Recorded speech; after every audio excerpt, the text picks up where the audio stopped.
One of the most intimidating things to do as a music producer is writing a contract. It can be difficult and perhaps a bit awkward for beginners to discuss payment and break things down in such a formal and rigid way. But it is essential to do, especially if you want to start doing this more professionally. And I will share with you the template that I use for my own services. That way you can get started in a way that protects yourself and makes you some money. Disclaimer, this is in no way legal advice and should not be taken as such. Always talk to an entertainment lawyer first before starting and sharing any agreement or contract. This is all based off personal experience, so I don't want to see anything in the comments like such and such happened because you listened to a musician off YouTube. This has worked for me, so that doesn't mean it has worked for everyone. With that said, let's get on with it because this was all in one take and I'm out of breath. So firstly, you need to establish your deliverables, which are basically the items within your service that you will be providing to your client in exchange for payment. For example, a beat, a mixing service, a mastering session, a song arrangement, and it is best to be as specific as possible. So here on the screen you see, for good and mutual consideration, both parties have determined to work together to produce, arrange, and record X number of master recordings embodied by the featured performance of the musical composition, blah, more legalese. So here I basically listed out all of the services that I will be providing for X amount of songs. Important questions to ask at this time are: how long is the beat? In what audio format will the final beat be in? Does this include stems or is this just a fully bounced master? Will this be arranged to the song they wrote? When should they be expecting this to be delivered? So for example, here I have written, upon completion of master recordings and once both parties are satisfied with the result, producer will promptly deliver via email the master recordings and the individual tracks that make up the aforementioned composition.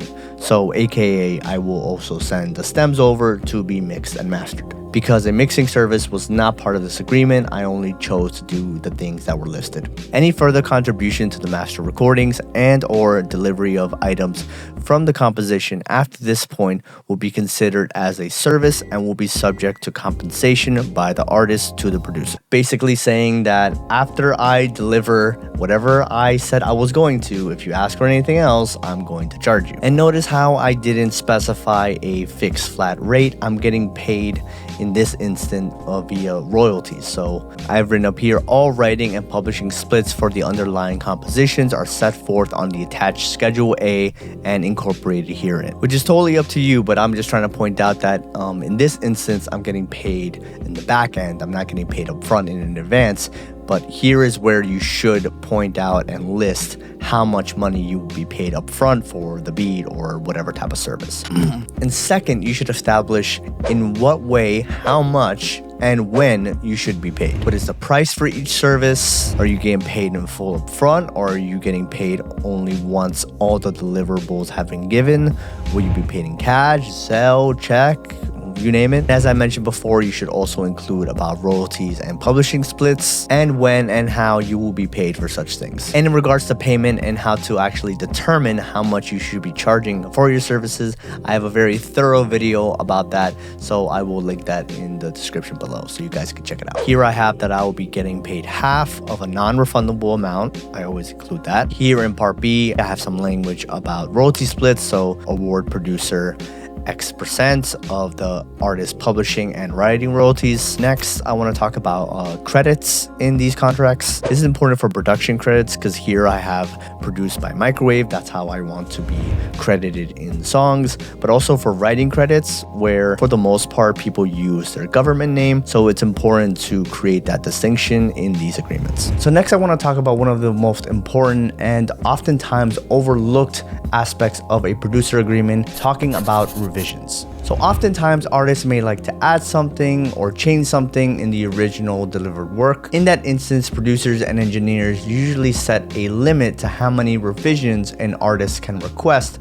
before they start charging. And the number and the parameters of what constitutes a revision are totally up to the producer's discretion and really depend from producer to producer. One very important question to ask yourself when determining this is, will you be charging for every change or will you be charging for every new delivery of the revised song? Name what needs to be delivered, how it should be delivered, and what happens when they request for more edits after your limit. Decide what the file should be named, how long they have to request an edit. This is an area where even I get a bit cut up on sometimes, because I know it could get dicey when making music is such a collaborative and friendly process. But if you want to start treating this as a business, you need to be strict on certain things, especially for things like revisions, because there may come a time in the future where an artist might expect certain things for free. So it is important to establish this early on when you both sign the agreement so nothing gets complicated later on. So as I described here, I basically ask the artist for a whole list of changes, and then from there, that will be considered the first revision. And if they're still not satisfied, ask for another list. And then after that, if they're still not satisfied on the third try, I charge $100 per additional revised version requested.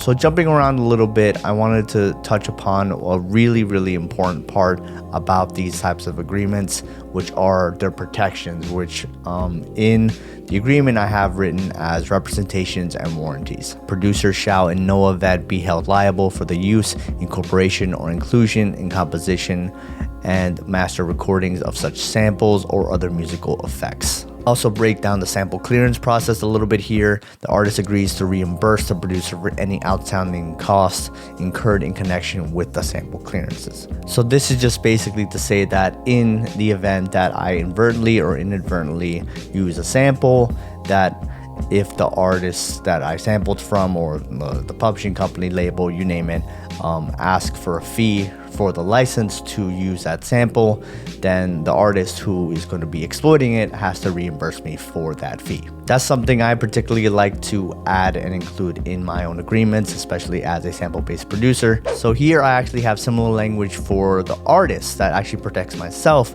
if the artist is using any samples. So it's basically saying that neither of us have used any samples that infringe on any third parties. And if we have used any samples, we got all of them completely legally. And a great way to avoid any issues with sample clearances while also utilizing incredible samples is by using a sample library like Tracklib. It has a wide variety of genres from soul to rock to electronic, and as I mentioned, it makes the sample clearance process really streamlined. Typically, to clear a sample, you would have to hunt down the publisher and the rights holders of a song, and that could be a really long process, especially for an independent artist. And as an independent artist with very little leverage, you usually end up with the shorter end of the stick. But with Tracklib, all of the samples come pre-licensed and come with predetermined royalty splits based off how much of the sample you used in your song. But by using the link in the description of this video, you can gain access to their premium and max plans for 50% off, which allows you to avoid the fee altogether because it already comes embedded in the plan.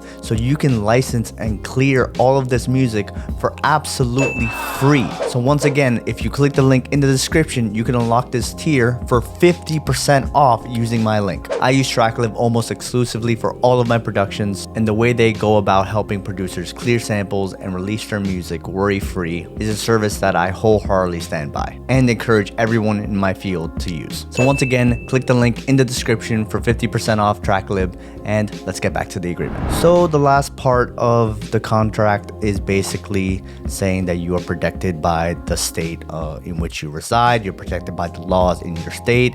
In my case, it is New York. Here you would also add that you're represented by the lawyer of your choice and audits that may be happening. Basically, any issues coming from this agreement, like any breaches in the contract, should be sent to the lawyer listed in the agreement. And that's about it, honestly. So I broke down the basic parts of a general producer agreement. I'd say it's definitely more complicated than a simple split sheet, but it is a great starting point so you can start familiarizing yourself with some of these concepts for if and when you start working with, let's say, a bigger name artist or a company for sync licensing. And I know for some of you, this could be a lot, and this is obviously just a template. So please consult with an entertainment lawyer before sending anything like this out. Because even for me, this is just a template. This is just a starting point, and I definitely change and amend things based off the negotiations I have with the artist or client. And one of the most important topics we discussed today was how to determine the price for your beats or production services. So I teach you my foolproof go-to method on how to set your prices, so you can go ahead and check out that video right after this. Like if you found value in this, subscribe for more music production content, and I'll see you guys in the next one.